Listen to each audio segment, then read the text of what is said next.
Good evening, good evening, good evening, and welcome to another edition of the Dog Call. I'm your host, Amondo Black. Welcome, welcome, welcome, welcome. Y'all come on in and hit that like button.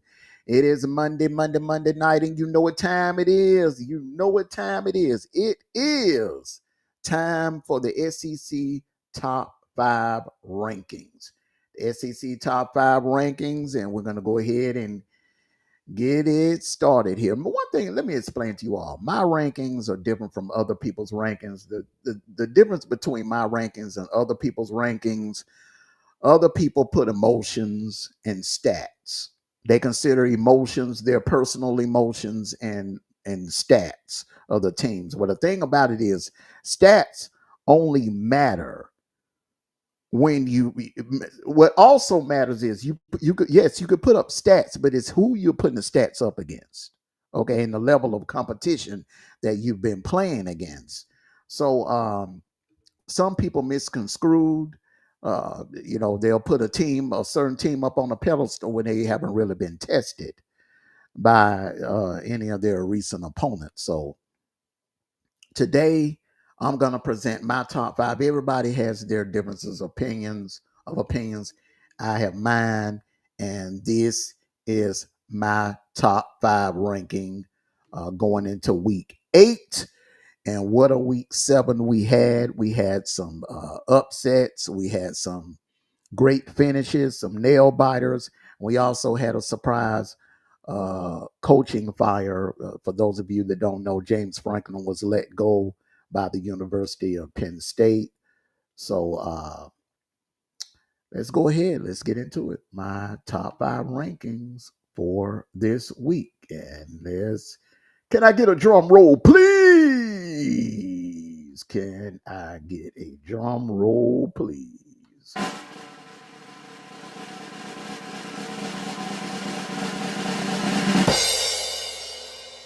There we go. There we go. And let me explain to you why I have these teams ranked where they are. Okay. Uh, First things first, let's go at number 5. Let's start up at number 5. Welcome back. The Tennessee Volunteers are back in the top 5. Yes, they have a loss. They lost to my Georgia Bulldogs, but they don't really have a signature win. They're two best wins were Syracuse and Mississippi State. That's the only thing they're missing on their resume. Now, let's take a look at their loss. They could easily be sitting here undefeated. If the kicker doesn't choke and kicks that, 41 yarder, which he could usually makes in his sleep in practice, Tennessee, we could be having a totally different conversation about Tennessee. The same conversation that most people are having about Indiana and Miami today, we could easily be having that conversation about Tennessee right now. Had they would have hit that field goal against my Georgia Bulldogs. At number 4, welcome back, my Georgia Bulldogs, okay? Yes, they're sitting here. They have a loss to Bama, but Bama is ranked inside the top 10. So that is a good loss. Their signature win was against the 11th ranked Tennessee Volunteers. So Georgia is sitting pretty right now, and they have some things in front of them. They have Ole Miss, which is probably going to be the highest ranked team that they'll see this season that's left on their schedule. Ole Miss, uh, they're currently ranked number 5 in the nation. They had a little hiccup against Washington State last Saturday, but they took care of business. But they were a 33.5 point favorite, but hey, they were playing with their food. I think they got caught looking ahead to my Georgia Bulldogs. So they won the game, so all is well. They're still undefeated. They're 6-0, and they're in the top 5 in the AP poll and in the coaches poll. At number 3, those Alabama Crimson Tide. Now they have a great win against my Georgia Bulldogs. It was a top 5 win at the time against my Georgia Bulldogs. But pump the brakes. We can't forget about what happened in Tallahassee. We cannot forget about that. We cannot erase that. Even though it was a non-con game, still you lost to an unranked Florida State team, an unproven Florida State team, may I add, because they've been getting their ass dragged for the last 3 weeks. They are 0-3 in ACC play. So it is what it is. That's a terrible loss. And the way it's looking, that loss is going to get even worse and worse and worse. It looks like Florida State is heading down the same road that they were on last season. But Alabama has a good win against my Georgia Bulldogs, but that loss to Florida State is you still can't get past that. You just can't get past that. So you're at number 3. And my top 2, we're going to go with the number 2, the undefeated, so far perfect Ole Miss Rebels. And the thing about my rankings, I'm not going to jump a team with a loss in front of an undefeated team. I mean, an overall undefeated team. So that would be egregious. Wouldn't make any sense for me to put Bama in front of Ole Miss or Texas A&M, and both of those teams are in the top 5 and they're undefeated. Okay, and I'm quite sure the coaches poll and the AP poll agree with me as well. Ole Miss did not play very well Saturday, and one would say that they kind of teams that they should have dominated, they didn't. Kentucky, they should have dominated them, but they didn't. Arkansas, they should have dominated them, but they didn't. But they're going into Athens to play my Georgia Bulldogs. This could look very good on their resume for Ole Miss to get a win, a top 10 win against my Georgia Bulldogs. That will put them much closer, a step closer to an appearance in Atlanta for the first time in school's history. They're one of the few teams in the SEC that has never played for an SEC championship game. I think Ole Miss and Kentucky, those are the 2 teams, Ole Miss, Kentucky, and Vanderbilt. They've never played for an SEC championship in Atlanta. So I'm sorry, Texas A&M. But as far as original SEC schools, that's Kentucky, Ole Miss, and Vanderbilt. They've never played for an SEC championship game in Atlanta. So this would be the first. This would put them one step closer. So Ole Miss and Georgia, both of these teams need this one. They really do need this one. Texas A&M, number 1, in my opinion, the most complete team, the most loaded team in the SEC.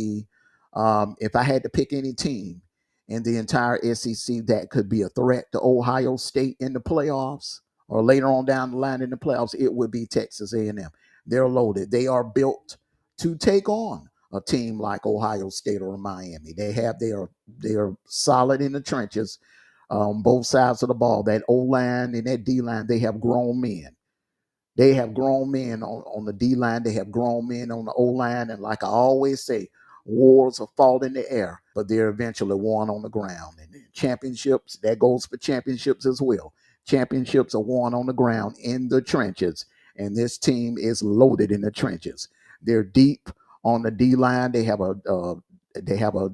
deep. They're too deep rotation on that D line. That secondary is nice. They have ball hawks in their secondary. It's hard to score on this team. It's very hard to score on this team.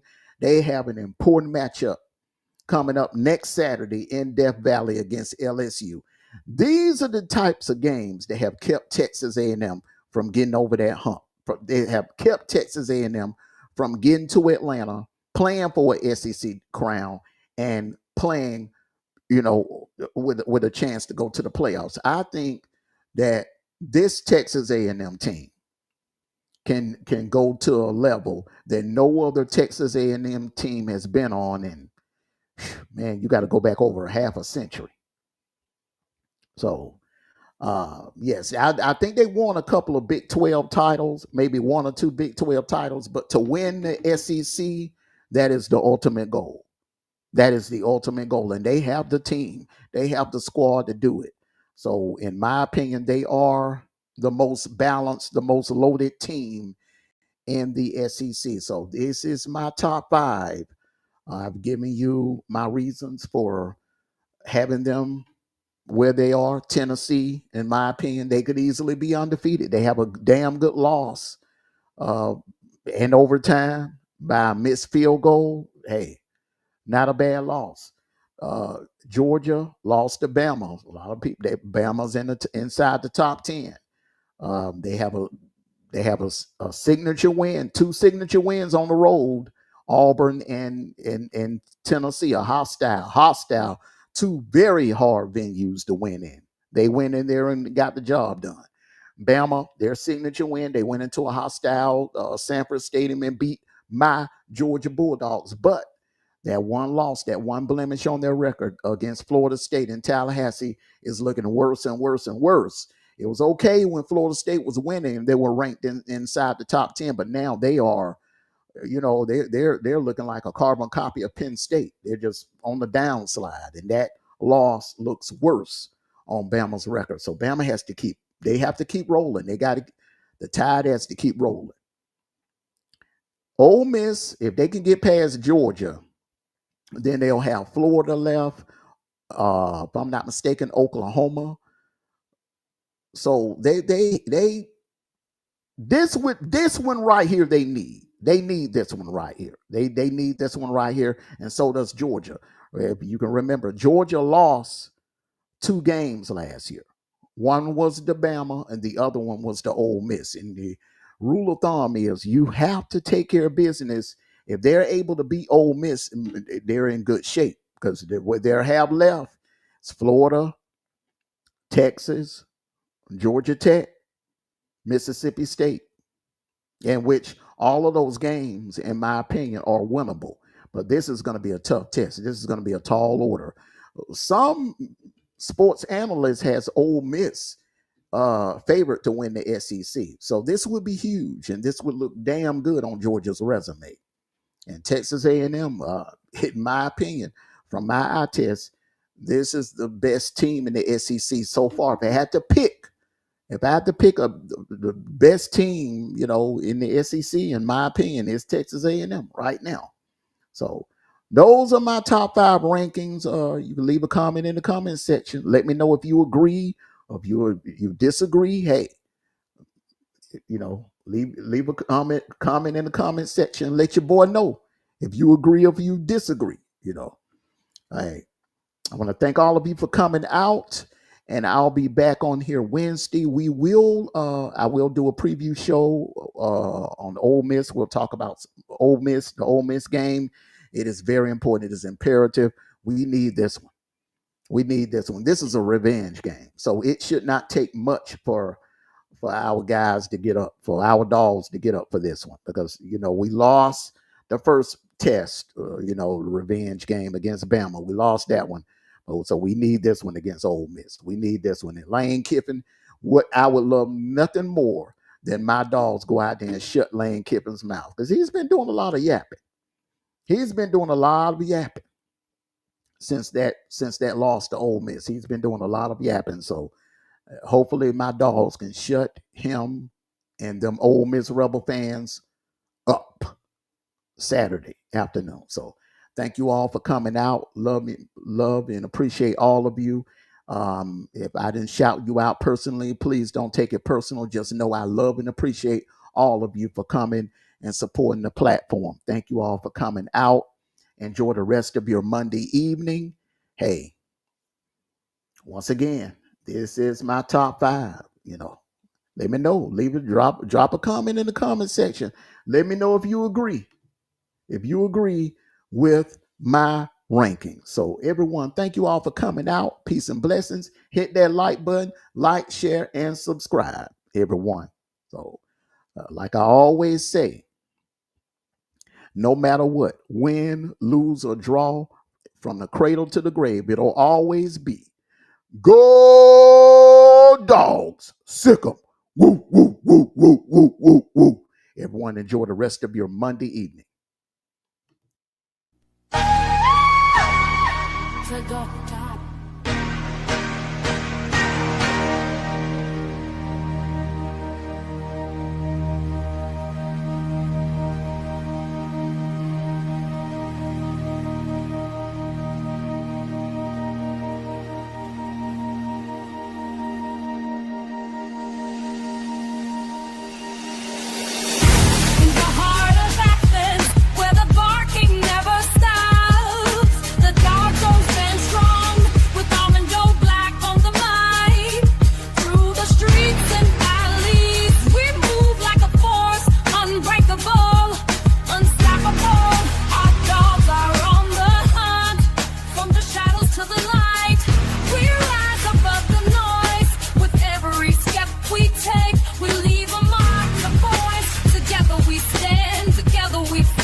With